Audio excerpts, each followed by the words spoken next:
La République du Congo et la République populaire de Chine construisent depuis 55 ans une histoire faite d'amitié et de coopération dont les actes témoignent d'une ferme solidarité. La République populaire de Chine a accédé à son indépendance le 1er octobre 1949 sous le leadership du président Mao Tse-tung. À cette époque, le niveau de développement de la Chine était comparable à certains États africains, dont la République du Congo en 1960. Aujourd'hui, la Chine est devenue la deuxième puissance économique mondiale, juste derrière les États-Unis. Pour en parler, nous recevons M. Mafouline, l'ambassadeur de la Chine au Congo. Monsieur l'ambassadeur, bonjour. Bonjour. Mesdames et messieurs, merci et bienvenue à cette émission. Monsieur l'ambassadeur, ça fait peut-être 2 ans que vous êtes à Brazzaville. Comment trouvez-vous le Congo ? C'est un pays très agréable. Et, sur le plan du climat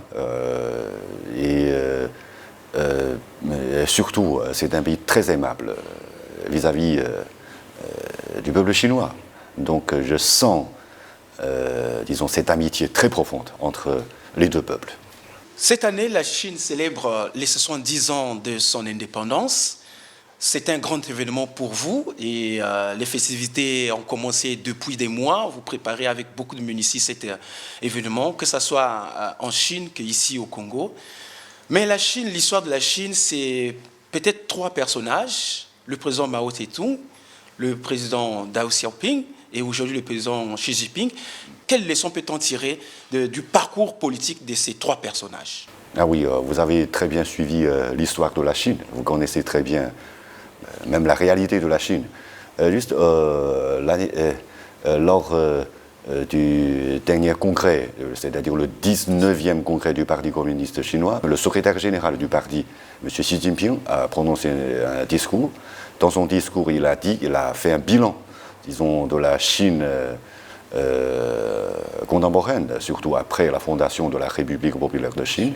Il a dit que la Chine a réalisé, ils ont une étape remarquable. La Chine a réalisé un grand élan, un grand bond en avant, allant, disons, d'être debout d'abord, et puis être aisé, à être puissant.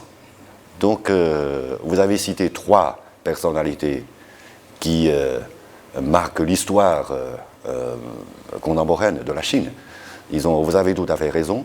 À l'époque de Mao, nous avons pu réaliser, l'étape d'être debout avec la proclamation par le président Mao Zedong de la fondation de la Chine nouvelle, c'est-à-dire la République populaire de Chine.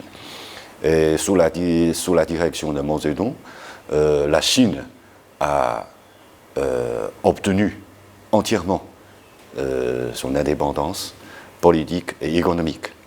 Oui. Mais économiquement, la Chine restait toujours un pays pauvre par rapport à la plupart des autres pays du monde. Disons, à la fin des années 70, nous avons commencé avec la direction du camarade Deng Xiaoping, la réforme et l'ouverture.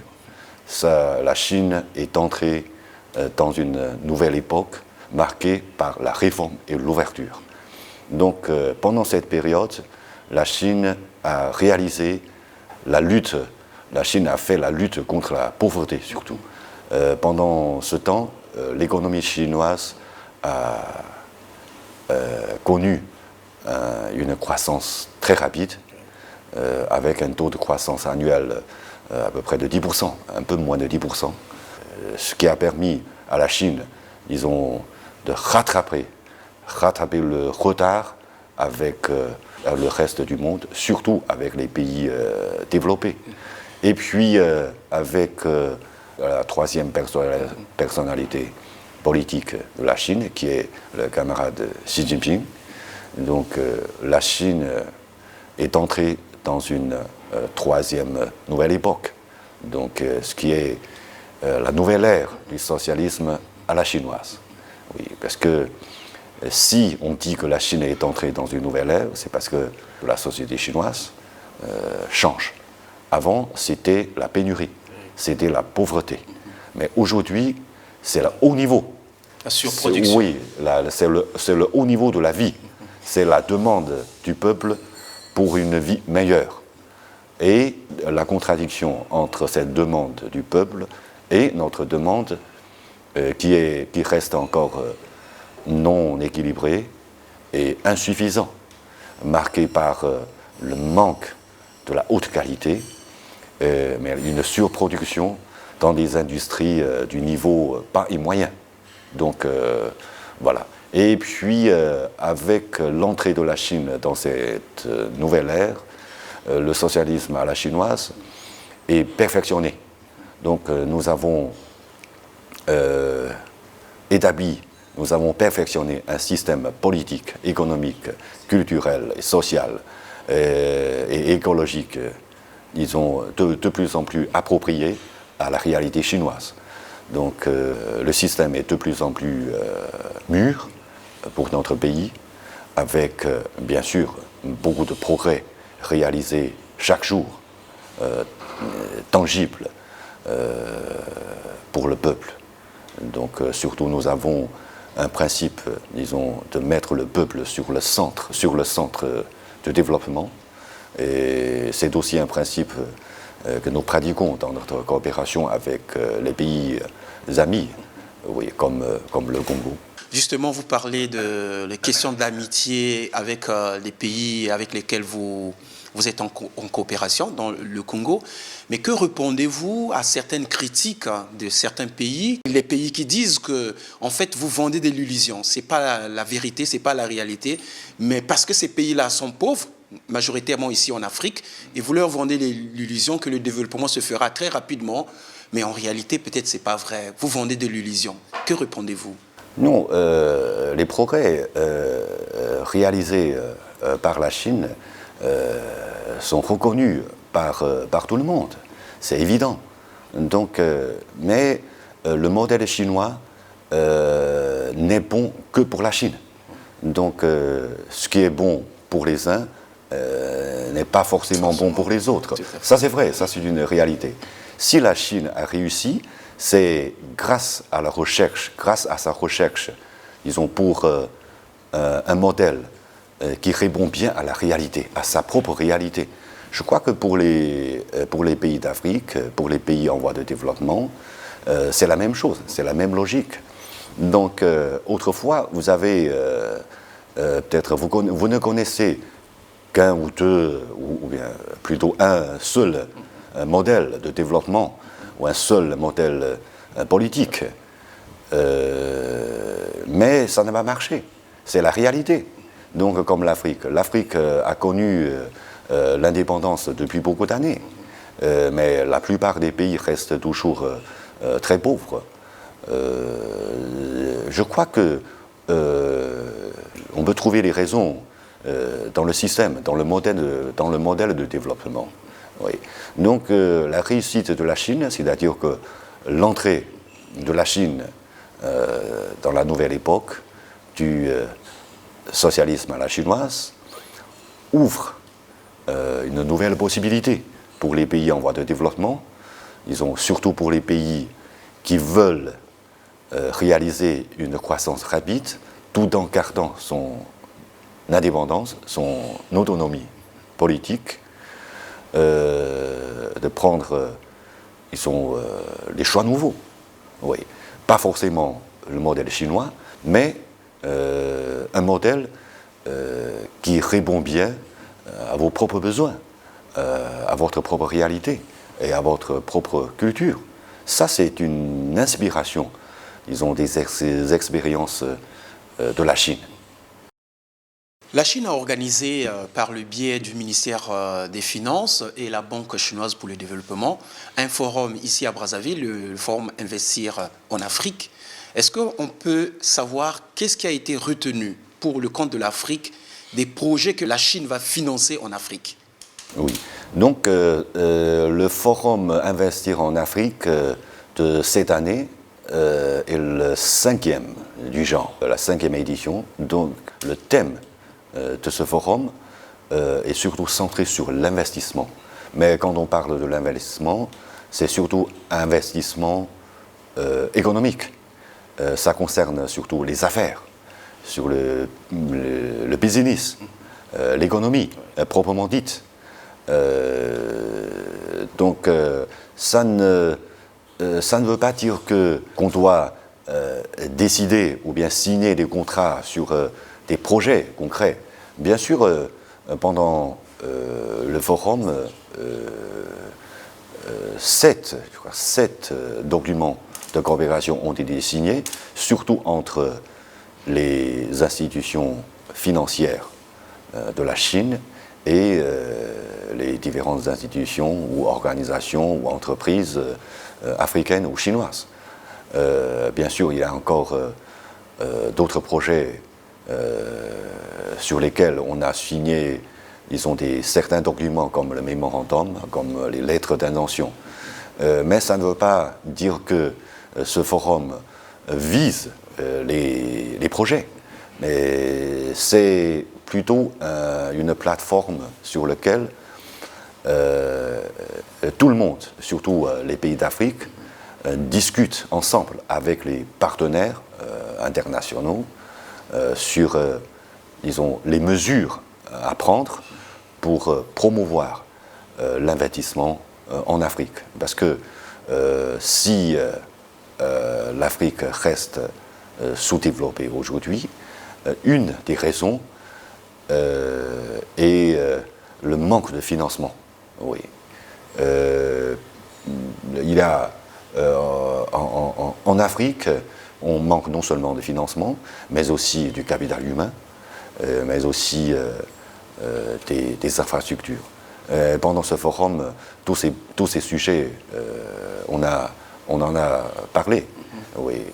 Donc le sujet principal de ce forum est le partenariat public-privé et la création des emplois. Je crois que c'est un thème, disons, très important pour l'Afrique, surtout pour l'étape actuelle du développement africain.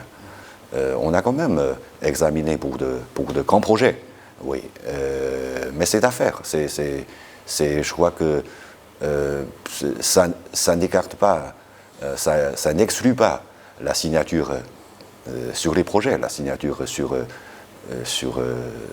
les conventions ou bien sur les accords qui concernent la construction des infrastructures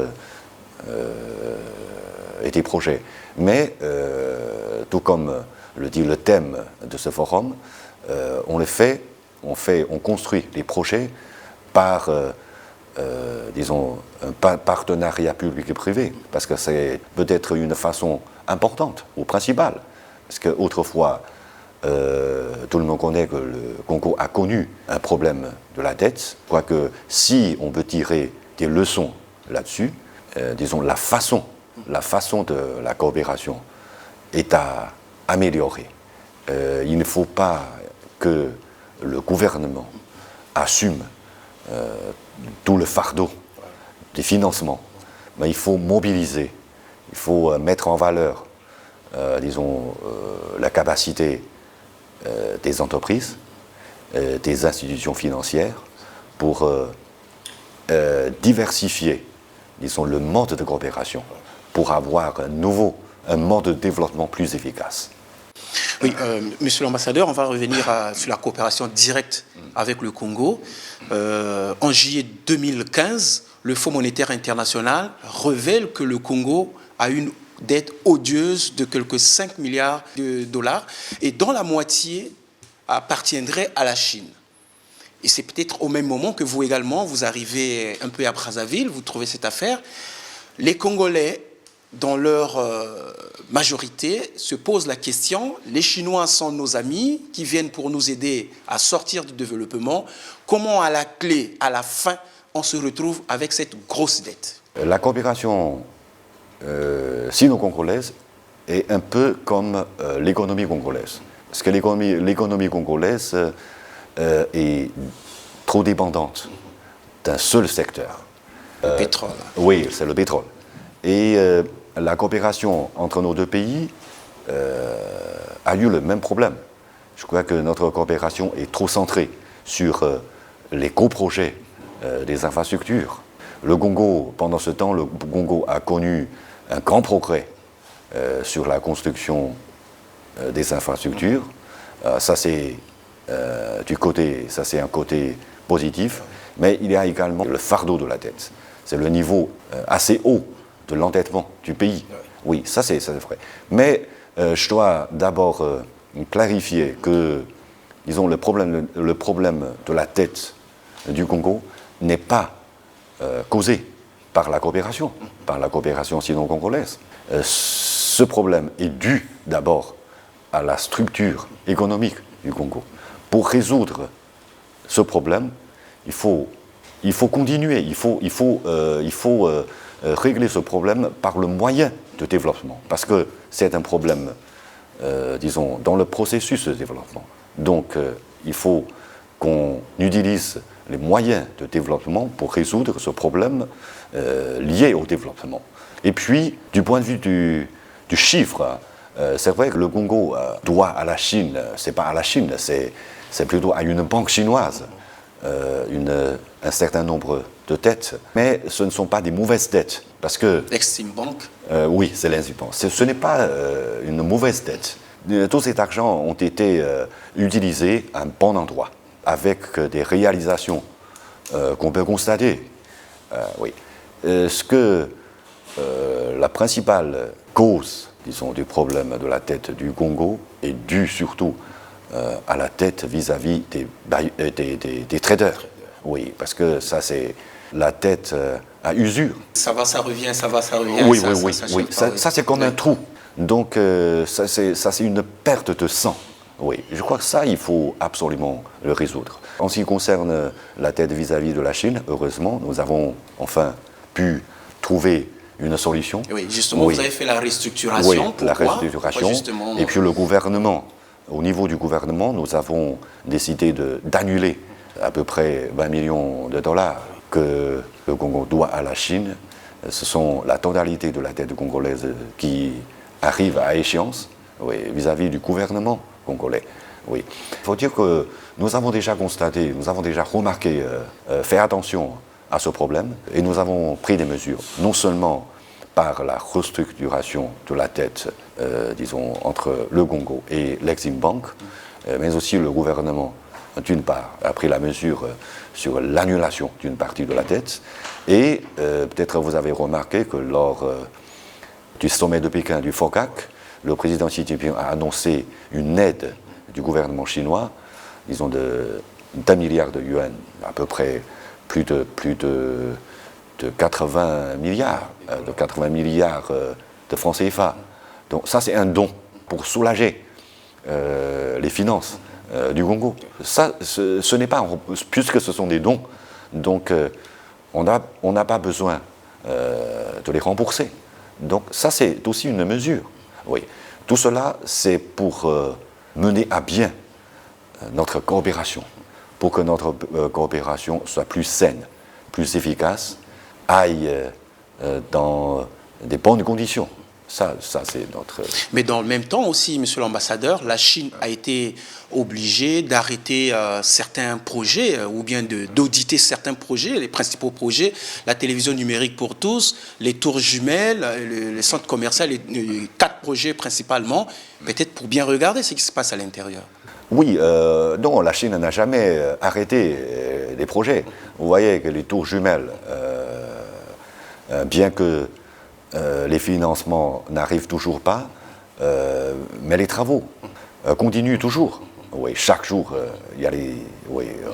les gens travaillent sur le chantier, mais seulement comme c'est un problème de tête avec une banque, donc on doit revoir un peu les conditions, ou bien même l'assurance. Donc c'est pourquoi il y a un peu, sur le plan du financement, de décaissement de l'argent, il y a un petit retard, mais ce n'est pas un blocage. On n'a jamais bloqué. Pour les 4 projets que vous avez mentionnés, ce sont des projets, ce sont des anciens projets donc, qui ont déjà commencé ou bien décidé par les deux parties, oui. Comme le tour jumelle qui est toujours en cours. Il y a le centre commercial de Mobila qui est presque terminé, mais le dernier financement n'est pas encore là. Mais ce sera bientôt, ce sera pour bientôt. Ouais, je crois que bientôt avec les affaires, disons, de l'assurance, parce que la restructuration de la dette concerne le changement de taux d'assurance. Mais on est en train de faire. Ça va terminer d'ici peu de temps, très peu de temps. Donc je crois que quand l'assurance, les affaires avec l'assurance terminent, on va tout de suite reprendre le décaissement de l'argent. Et en ce qui concerne les deux autres projets, la télévision numérique, qui doit être exécutée par la société StarTimes, c'est aussi en cours. Les préparations sont faites. On est déjà, je crois qu'on a déjà tout préparé. Mais il faut trouver une date pour relancer, pour redémarrer ce projet. Puisque quand même, on a connu un certain moment de difficulté avec le problème de dette. Mais quand le problème de dette est réglé, et avec bien sûr, disons, le changement de taux d'assurance, on va tout de suite reprendre ce projet avec StarTimes. Et en ce qui concerne la télécommunication, oui, la troisième phase de la couverture nationale de télécommunications qui doivent être exécutées par Huawei. Et je crois que toutes les conditions ne sont pas encore réunies parce que la nature des prêts est différente. Parce que pour la télévision numérique, on va utiliser un prêt concessionnel, un prêt préférentiel de la Chine, de l'Exim Bank. Et tandis que pour la couverture nationale de télécommunications, c'est plutôt un crédit acheteur. Donc c'est différent. Il faut, selon le critère, selon les exigences, la partie congolaise doit payer 15% du coût du projet, oui, avant que l'Exim Bank débloque le reste, qui est 85% pour accomplir le projet. Mais je crois que ça va venir. Mais pas seulement ces quatre. Beaucoup d'entreprises chinoises sont en train de poursuivre des projets comme, par exemple, la réhabilitation du chemin de fer Congo-Océan, comme il y a, bien sûr, on ne doit pas oublier la construction de la zone économique spéciale. Ça, c'est un très grand projet. Oui, un très grand projet qui concerne beaucoup de projets.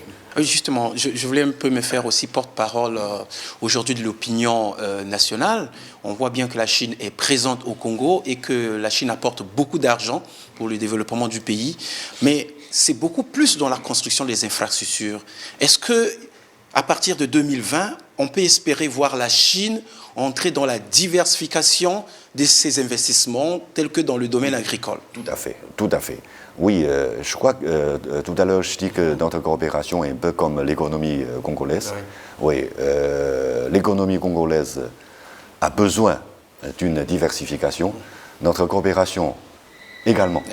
Oui, nous avons besoin de cette diversification parce qu'il faut que l'économie tourne bien pour avoir un développement durable. Donc, lors du dernier sommet de Pékin du FOCAC, le président Xi Jinping a lancé les 8 initiatives majeures, qui sont les 8 actions majeures qui concernent tous les domaines, y compris l'industrie, la promotion pour l'industrie, la capacité de production, l'agriculture, les échanges humains, la protection de l'environnement, la santé, la paix et la sécurité, tout ça. Donc, c'est très répandu.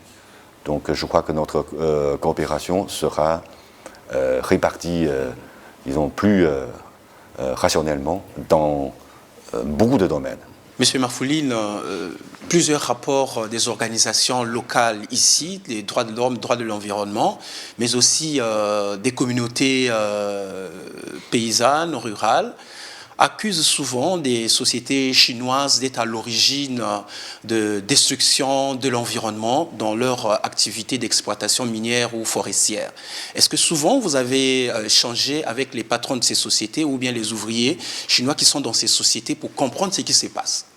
Ah oui, nous aussi, nous avons suivi quelques informations de part ou d'autre concernant disons, la pollution, disons surtout le problème de pollution de certaines entreprises chinoises. Moi, je pense que pour parler de ce problème, il faut d'abord distinguer les entreprises, les vraies entreprises chinoises, les fausses entreprises. Il y en a quand même les fausses entreprises. Oui, il y a beaucoup de... Ce ne sont même pas des entreprises, ce sont des particuliers qui opèrent à titre privé, ou bien en coopération avec des individus, ou bien les hommes d'affaires congolais. Oui. Je crois que le secteur le plus grave concerne l'exploitation de l'or. Oui. Pour l'industrie forestière, je crois que les choses vont mieux, vont de mieux en mieux. D'ailleurs, pour les vraies entreprises, je dirais, pour les entreprises chinoises, nous avons chaque année 2 ou 3 fois, disons, de supervision, d'examen, pour voir si ces entreprises respectent bien les lois congolaises, si on respecte bien les critères qui concernent la protection de l'environnement.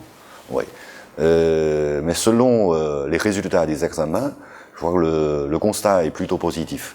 Oui. C'est-à-dire que les vraies entreprises chinoises respectent bien le critère. Oui. Mais pour les individus, il nous est difficile de les rattraper. Mais nous discutons très souvent avec les autorités congolaises pour que ces dernières prennent la responsabilité afin de bien contrôler ce genre d'activités qui sont illégales. Oui. Et pour ce genre d'activités, nous sommes également contre. Oui. Nous ne voulons pas que ce genre d'activité illégale sabote notre bonne coopération. Oui, c'est un peu ça. Oui. Mesdames, Messieurs, merci beaucoup. Je rappelle que nous recevions Monsieur Mafouline, l'ambassadeur de la République populaire de Chine au Congo. La Chine fête ses 70 ans d'indépendance et nous avons profité de ce moment pour aborder certaines questions souvent en suspense ici au Congo. Merci et au revoir.